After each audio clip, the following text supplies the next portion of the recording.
This is Stephanie at Hightower Stitching. Today's project is the Hexagon Quilt.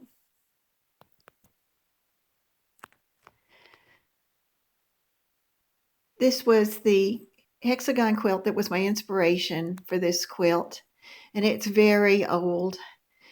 And I have a sign that says every quilt tells a story, and I think it's every quilt has a story. And this quilt, as I move back, you can see all the colors, and you can see the fans that were used to quilt the top. That's a Baptist fan pattern, and we'll probably come back to it later, but you can see from my little sign that it goes back and forth, and you do that horizontally. The story behind this quilt, I'll tell you really quickly, is that we inherited a chair from the family, and it was really hard, and it wasn't very comfortable. It was just had a cloth back and cloth seat. And so in the 70s, we had that chair, and my husband was burning outside one day, burning shrubs and things up. And I said, well, let's get rid of that chair. Can't you just throw it on there and it'll be gone. And so I had to go to class, and when I came back, he said, come here, look at this. And he handed me a folded up quilt, this hexagon quilt. It had been used when they redid the chair to pad the seat, and I thought, no wonder that chair was so uncomfortable. Well, it was so neat because I had just started quilting in the 70s, and I never have had an old quilt, an antique type of quilt. So this was that. And so for these many years, I've taken really good care of it and had it boxed up, and could just see it every once in a while. And I've quilted a long time. So I thought, okay, I'm going to hand piece this to set the pieces. That's going to be really easy. And that's about where the easy stopped, because if you'll look at it, instead of the pieces running horizontally, they run diagonally. And so that really created a number of problems for me to solve. And so what I did is I've made this for you to try and help you if you want to do this pattern, which is really fun. And I really wanted to use this quilt as my inspiration and to do as much as I could that was similar. So I went online and I found a hexagon that was 4 inches across and that each side was 2 inches. Once I had that, I added 1/4 of an inch all the way around for my seams. And then where the green is, you can either use a nail or an ice pick. I used an ice pick, and I made holes in that. That was when I made my template. When I get finished, the quilt's going to be approximately 66 by 76, and it's going to take approximately 261 color pieces or print, 259 cream parts.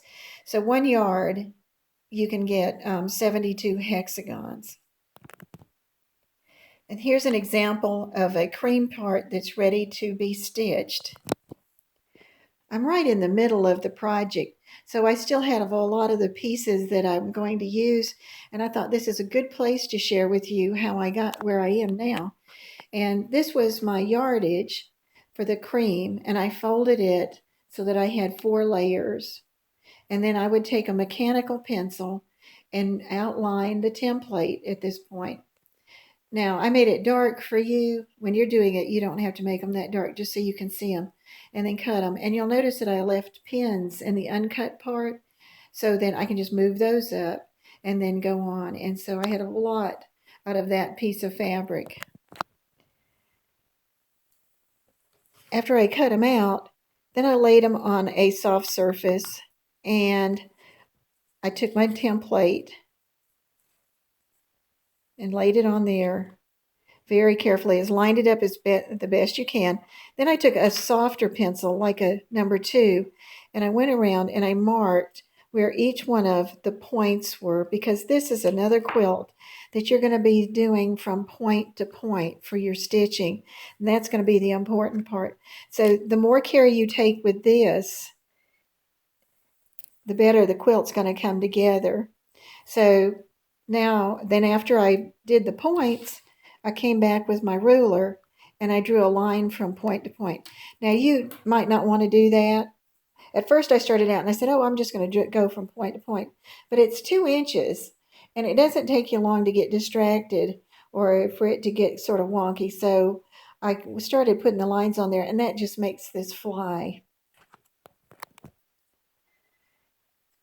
And this is some stacks of my colored patches. And what I actually did was I wanted it to be sort of balanced. And I liked a little bit more green than the other colors. So I made myself a chart, a pencil chart, and I put down the main colors for stacks like brown, blue, green, orange. And when I went to my fat quarters and my fabric, I would take and put those in the pile that it was. So you can see I've got a green pile, a pink pile, a blackish pile, a gold pile, and I'll show you how I set those out as we go along. And when I started, I said, oh, there's nothing to this. You just put a piece next to a piece and sew it and keep going. Well, I don't like to tear out. I'm not a seam ripper. So I said, I'm going to get myself a piece of the grid paper and see exactly what happens. And so here you can see that I figured out going across, and then I counted using the counts that were on the quilt up there. And I started up in the top left-hand corner where I had 5 blocks and went down. Now, one thing I just learned, and this is really funny, I learned this yesterday, even if I've gone so far, I need to start at the same side each time. So the way this is going to be a straight side on the left, and you can see it says start from there. And the first rows build like 5, 9, 13, 17. These are my colored rows. And then I got a nice set where it goes 22 pieces and goes on across.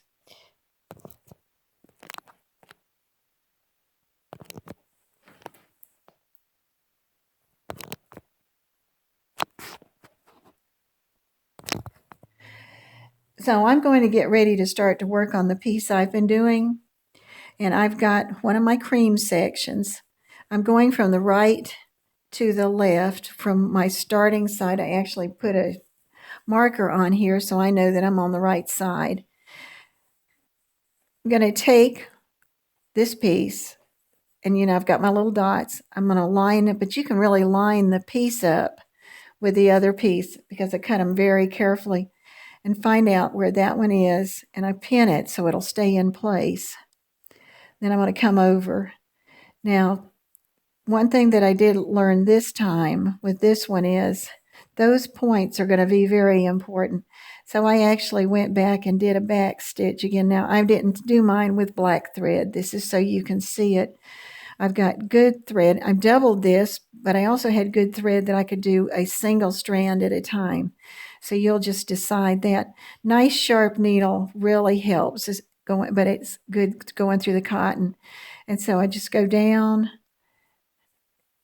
catch my finger, come back, just like we've done on all the other things.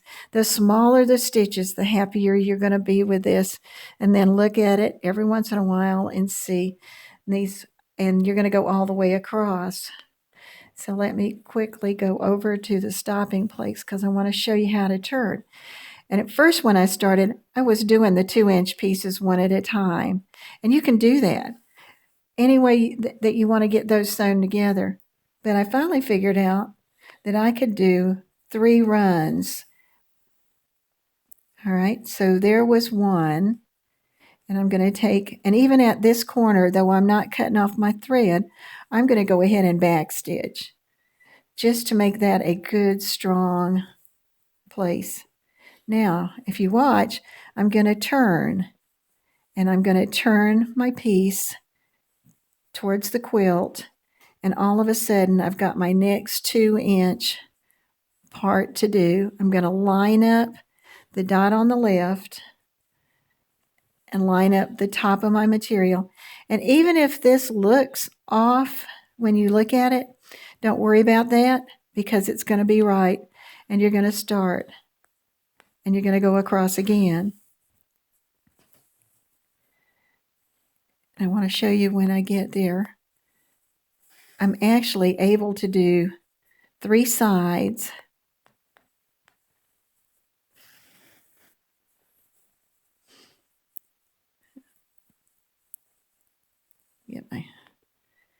Okay, and when I get there again, I'm not knotting off, but I am really making that a good strong point.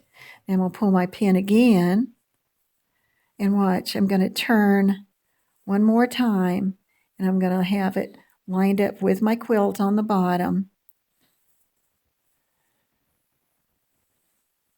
Get it set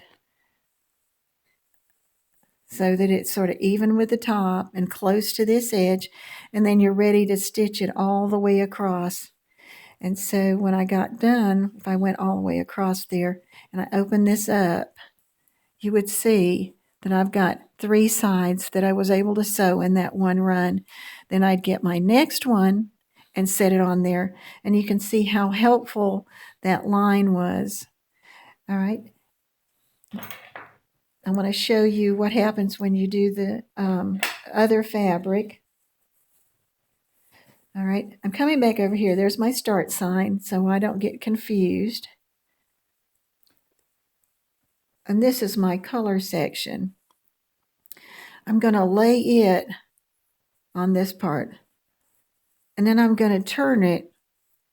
Actually, when I get it turned over there, I don't want to start there. I want to start over here on this one. And you line it up. Now this time you're only going to be able to do 2 runs. You're going to start here and run to that point. Then you're going to turn your fabric and you're going to run it out there to that end. And that'll fix that. This is how much I've worked on my pattern. I'm about halfway through this hexagon quilt. And if you look at the back, you'll see that there's a variety of ways that I've ironed. And I sort of went with the idea of just press it the way the fabric wants to fall. And then every once in a while, I'd open up a seam because I just do that. But the rest have folds. The fabric's very soft, and I'm going to hand quilt it, so I don't think that's going to be a problem. That was really short for the amount of work that I've done, but I wanted you to have a place to start and see all of the parts that I went through in case you decide to do this pattern. In the description, I'll have some of the numbers that you might want to use. You can look up online and find a template of a hexagon and make your template. Thank you for watching. This is Stephanie at Hightower Stitching. If you like this, please subscribe and hit like.